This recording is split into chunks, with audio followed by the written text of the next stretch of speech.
उठाया गया, क्या दोनों का स्तर समान है और नॉर्मलाइजेशन में 15-20 नंबर किस प्रक्रिया के तहत बढ़ाया घटाया जाता है? अगर आप छात्रों के सवाल जवाब दें सर, शायद उन्हें फायदा हो। आपने सारे प्रश्न पूछे, सारे के सारे महत्वपूर्ण प्रश्न हैं। मैं इन सारे प्रश्नों को एक एक करके लेता हूं। सबसे पहले लेवल 1 में 2 स्टेज एग्जाम क्यों? 1,25,00,000 के आसपास स्टूडेंट्स ने अप्लाई किया है। इतनी बड़ी संख्या में देश भर में अगर रिक्रूटमेंट करना है तो आपको एक लेवल के एग्जाम से, सिंगल एग्जाम से करना बहुत मुश्किल है। फिर भी हम इसको री एग्जामिन करेंगे।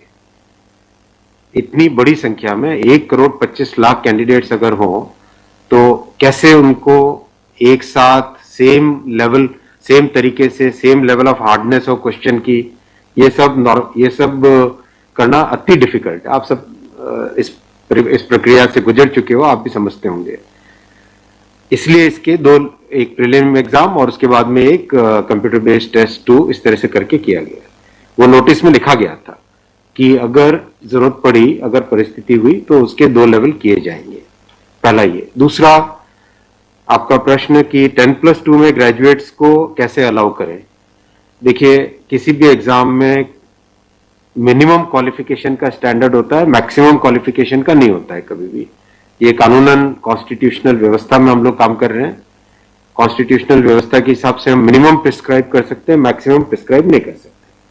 तो 10+2 के लिए जो क्वालिफिकेशन वाला स्केल है, उसमें अगर ग्रेजुएट बैठे तो उसको रोकने का हमें कोई अधिकार नहीं है, किसी को कोई अधिकार नहीं है।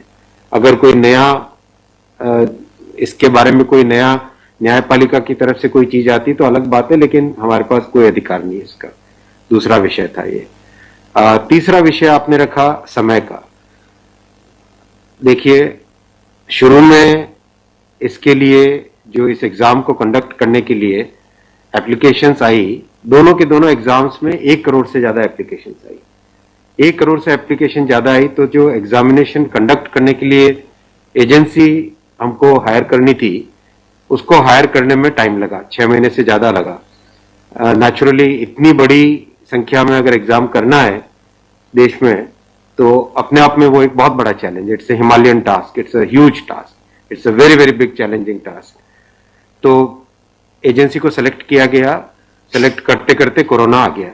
कोरोना के फेज में देरी हुई, लेकिन फिर भी डिस्पाइट कोरोना तुरंत दिसंबर 2020 में एग्जाम की प्रोसेस चालू हुई। एग्जाम की प्रोसेस चालू हुई और despite second wave of corona फिर भी एग्जाम किया गया with all the precautions, all the safety things करके इसको लाए। जो दूसरा वाला ग्रुप बी का एग्जाम है उसमें कैट में चले गए थे बच्चे, क्योंकि करीब 5 लाख के आसपास एप्लीकेशंस ऐसी थी जिसमें फोटोग्राफ प्रॉपरली मैच नहीं हो रहा था। तो नेचुरली अगर एप्लीकेशन में फोटोग्राफ मैच नहीं हो तो उसको आप एग्जाम में कैसे लोगे, तो वो विषय आया था। तो उस विषय के कारण लोग कैट में गए थे। एडमिनिस्ट्रेटिव ट्रिब्यूनल ने जैसे ही उसका समाधान किया, फैसला किया, उसके फैसले के तुरंत बाद में हम लोगों ने एग्जाम के प्रोसेस को आगे किया। कोई उसमें देरी नहीं की। और हमारा, देखिए, हमारी सरकार, प्रधानमंत्री श्री नरेंद्र मोदी जी का इंटेंट हमेशा है कि मैक्सिमाइज करना है रोजगार को। इसीलिए आप देखिए, इतनी बड़ी संख्या में, यानी रेलवे में 1,40,000 टोटल, 1,05,000 ग्रुप डी की कैटेगरी में, लेवल 1 की कैटेगरी में, और लेवल 2 से लेवल 6 की कैटेगरी में 35,000 कैंडिडेट्स वैकेंसीज। 1,40,000 की वैकेंसीज लाना कोई छोटी बात नहीं है, बहुत बड़ी बात है। फिर आपका चौथा पॉइंट आप देखिए, ज्यादा से ज्यादा कैंडिडेट्स को फर्स्ट स्टेज से सेकंड स्टेज में जाने का मौका मिले, इसके लिए 2015 तक हमेशा प्रिलिमिनरी एग्जाम जो होता था, फर्स्ट स्टेज होता था, उससे 10 गुना लिए जाते थे, केवल 10 गुना लिए जाते थे।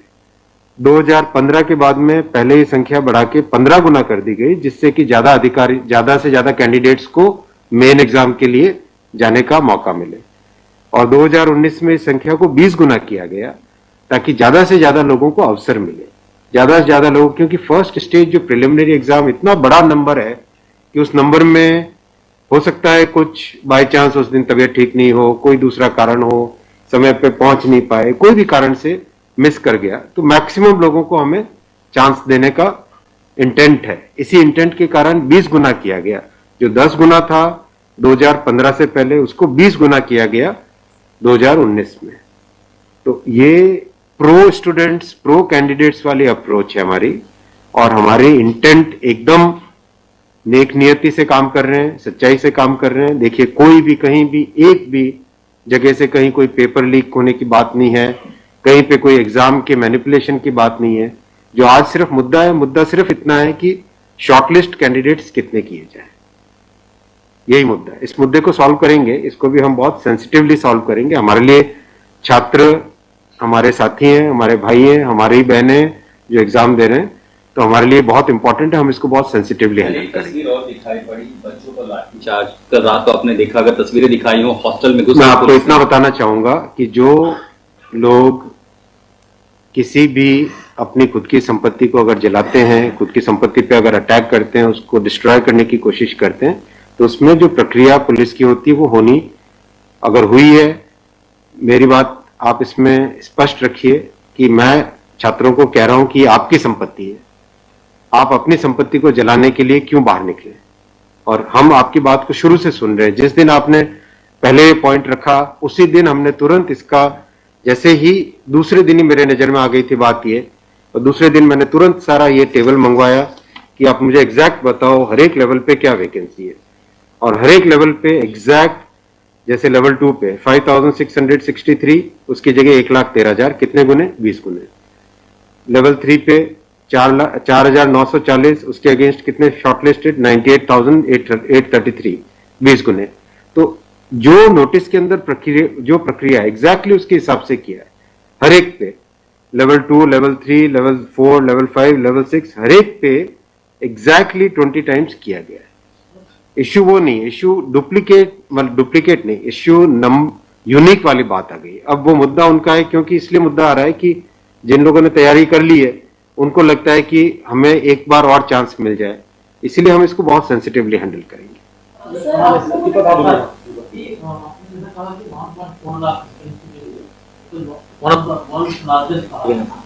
As of now, how many recruitment has happened, and by when all these things will be done? Because it was announced. यही तो रिक्रूटमेंट चल रहा है। देखो, इतना मैसिव, मैं आपको पूछूं कि वर्ल्ड का सबसे बड़ा एग्जाम कौन सा है? वर्ल्ड का अगर, या इंडिया का भी अगर बड़े एग्जाम्स देखें, तो बड़े एग्जाम्स में जेई बहुत बड़ा एग्जाम होता है, सिविल सर्विसेज बहुत बड़ा एग्जाम होता है, स्टाफ सिलेक्शन कमीशन का बहुत बड़ा एग्जाम। इन सब एग्जाम्स में एप्लीकेशंस की संख्या होती है 5 से 7 लाख, 8 लाख, 10 लाख। यहाँ 1 करोड़ एप्लीकेशंस है। आप ये तो देखिए ना कि कठिन कितना है। 1 करोड़ एप्लीकेशन, 1.25 करोड़ एप्लीकेशन, 1 करोड़ 25 लाख, 1 करोड़ 35 लाख, उसमें समय लगता है। But this is something government was aware in a country where there is so much of unemployment, and there will be vacancy like this. तो इसीलिए तो टाइम तो इतना लगेगा ही। अगर आपको इस एग्जाम को ढंग से करना है, इतना टाइम लगेगा, चाहे कोई करे। और उसके बाद भी आज देखा कि गया से आगजनी की तस्वीरें आ रही हैं।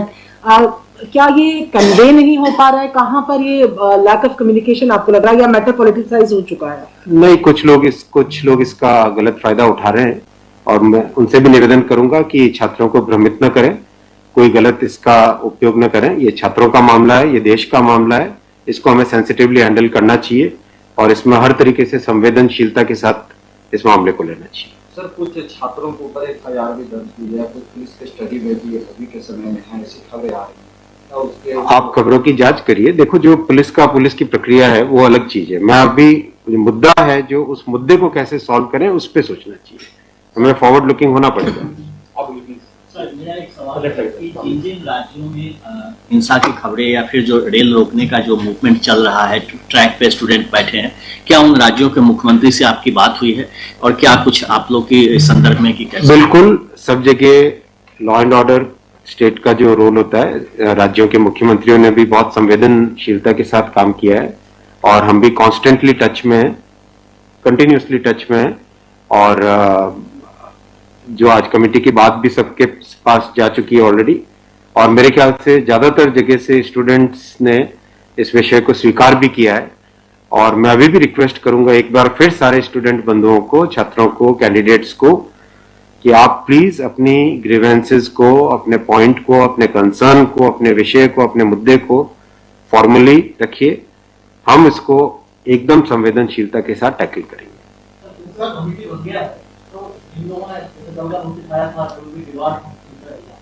Will that also be considered because they did not know that this is going to happen? नहीं, देखो, कमिटी एक बहुत ही सीनियर ऑफिसर्स की है और ये कमिटी हर चीज को, जितने भी मुद्दे इसमें आएंगे और हर एक मुद्दे को जल्दी से जल्दी, इस पर कमिटी का टाइम लिमिट भी दिया। कितना टाइम दिया हमने? टाइम लिमिट टोटल 4 मार्च तक। जो कमेटी की रिपोर्ट आने का क्या मतलब, जल्दी से जल्दी हमारा एम है कि इस मुद्दे को बिल्कुल भी डिले न करके जल्दी से जल्दी सॉल्व करें। 16/2 तक सारे के सारे कैंडिडेट्स अपने कंसर्न सबमिट कर सकते हैं। 3 वीक्स टाइम दिया, I think that's a reasonable time, इससे ज्यादा टाइम देने की जरूरत नहीं है। और कमिटी अपना सारे कंसर्न्स को एग्जामिन करके रिकमेंडेशंस देने का टाइम 4 मार्च दिया गया, तो कोशिश करेंगे उससे पहले अगर हो जाए, 4 मार्च से भी पहले अगर हो जाए। डिपेंड करेगा कि कितने रिप्रेजेंटेशंस आते हैं, और मोटे मोटे मुद्दे तो अभी आ चुके हैं पब्लिक में सबके, इसलिए मुझे नहीं लगता है कि इसमें बहुत ज्यादा टाइम लगेगा। एक और आप कह रहे हैं कि जो मुद्दे हैं वो आपकी नॉलेज में आ गया है, मोटा मोटी सही आ गया है। दूसरी ओर ये कि जो आपके पैरामीटर्स हैं उस पर सब कुछ सही तरीके से लिया गया है, उसी तरह से शॉर्ट लिस्ट किया गया है। फिर इसमें प्रॉब्लम, फिर उसमें कमेटी आपको रिपोर्ट क्या करेगी और करेंगे क्या? इसका मतलब अगर चेंज करते हैं कुछ तो दूसरे एक बड़ा पक्ष और भी तो विरोध करेगा। हाँ, ये इसीलिए तो मैं आपको देखो बताऊं ना, एग्जैक्ट किसी भी लेवल पे नोटिस में जो लिखा था कि 20 गुना कैंडिडेट लेंगे, अगर आपके सामने टेबल रखा हुआ है, 5,663 की जगह 1,13,000 यानी 20 गुना, 4,940 के लेवल 3 में 98,833 20 गुना, 161 के अगेंस्ट 3223 20 गुना, 17,393 347 3,47,676 20 गुना, 7,124 वैकेंसीज के अगेंस्ट 1,42,413 20 गुना, एग्जैक्ट 20 गुना है हर एक लेवल का। अब स्टूडेंट्स क्या कह रहे हैं कि जिन कैंडिडेट्स ने एक से ज्यादा लेवल में क्वालिफाई कर दिया है, राइट जी, उसके कारण सपोज मान लीजिए लेवल 3 में जो लेवल 5 का कैंडिडेट है वो भी क्वालिफाई हो गया है जी, तो वो लेवल 3 में कोई एक कैंडिडेट को जो क्वालिफाई नहीं हुआ है, उसे लगता है कि अगर उसको यूनिक के हिसाब से काउंट करते तो शायद उसको भी एक मौका मिल जाता मेन एग्जाम देने का। बराबर है, ये मुद्दा ही है। अब जो नोटिस इनवाइटिंग एग्जाम है, एग्जाम का जो नोटिफिकेशन होता है उसकी एक सैंक्टिटी है, वो कोर्ट का मैटर है, वो लीगल मैटर हो जाता है। एग्जैक्टली उसके हिसाब से किया गया एग्जाम का, एग्जाम को उसी हिसाब से कंडक्ट किया गया, उसी हिसाब से शॉर्टलिस्टिंग की गई। अब जब ये मुद्दा आया है तो इस मुद्दे को सॉल्व करने के लिए कोई ना कोई तो तरीका निकालना पड़ेगा, राइट? तो आपका जो प्रश्न है, आपका प्रश्न वैलिड है कि क्यों है। आपके सामने डेटा सामने रखे हुए हैं, डेटा आप सबके सामने है, बिल्कुल एग्जैक्ट डेटा है कोई, और ये डेटा हमने पहले दिन ही दे दिया था। जो टर्म कंडीशंस ऑलरेडी जब पब्लिसाइज किया जाता है, कोई पोस्ट होती है तो उसके लिए टर्म कंडीशंस ऑलरेडी पहले से घोषित होता है, उसके आधार पर ही ये सब कुछ किया गया होगा। हाँ बिल्कुल। फिर एक कमेटी या आपको कुछ रास्ता आप नहीं दिख रहा है क्या? ये जो कमेटी रिपोर्ट देगी क्या उसके अगेंस्ट देगी जो आपके टर्म कंडीशंस पहले वाले थे? बात वही है ना कि आपकी बात, तो फिर लोग कोर्ट जाएंगे। हाँ, बात वही होगा जो नहीं, अपने को तरीका ऐसा सॉल्व करना पड़ेगा, कोई तो ऐसा तरीका निकालना पड़ेगा जिससे कि जो लोग शॉर्टलिस्ट हुए हैं उनका भी करियर इफेक्ट ना हो, उनके प्रोस्पेक्ट्स भी कमजोर ना हो, और जो लोगों की ग्रीवेंस है उस ग्रीवेंस को तो एड्रेस करना पड़ेगा ना। छात्रों का मुद्दा है और लोगों ने अगर ग्रीवेंस रेज की है तो हमारी ड्यूटी है कि उसको हमें एड्रेस तो करना पड़ेगा ना। लेकिन आप देख रहे हैं आपके सामने ये टेबल है, एग्जैक्ट हर एक लेवल पे 20 टाइम्स है एग्जैक्ट। ये आप टेबल आप सब लोग देख लीजिए। और ये हमने जैसे ही शॉर्टलिस्टिंग हुई, कुछ लोगों ने मुद्दा उठाया, तुरंत मैंने आरआरबीज को क्लियर बोला था कि ये एग्जाम हमारी तरफ से एकदम ट्रांसपेरेंटली होना चाहिए और हर जगह एग्जैक्ट ये सब नंबर्स रखे गए। एक सवाल अगर आपके धन्यवाद। ठीक है, थैंक यू सो मच।